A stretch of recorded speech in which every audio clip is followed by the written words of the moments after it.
Hello guys, আসসালামু আলাইকুম। আমি আজকে ডালের বড়া বানাবো, সেটা আপনাদের দেখাবো। এখানে আমি মসুরের ডাল, মুগ ডাল দুইটা নিয়ে ভালো করে ধুয়ে নিয়েছি। আপনারা চাইলে এখানে খেসারি ডালও দিতে পারবেন। আমার কাছে খেসারি ডাল ছিল না দেখে আমি দেইনি। এখানে আমি ডালটারে ব্লেন্ড করে নিচ্ছি। আপনারা চাইলে পাটায় বেটে নিতে পারবেন। ডালের ভিতরে 3-4 কোয়া রসুন আর একটা বোম্বাই মরিচ আমি দিয়ে দিলাম।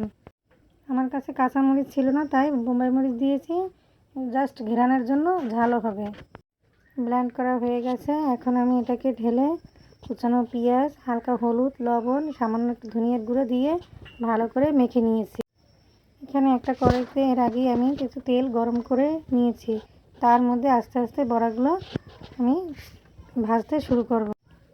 বড়াগুলো এপিট ওপিট করে তেলে ভালো করে ভেজে নিব। দেখেন কি খুব মচমচে ক্রিস্পি হয়েছে। আপনারা চাইলে এটা ট্রাই করে দেখতে পারেন। আপনারা চাইলে এই বড়াটা গরম ভাতের সাথে এবং কি বিকেলের চায়ের সাথেও খেতে পারেন।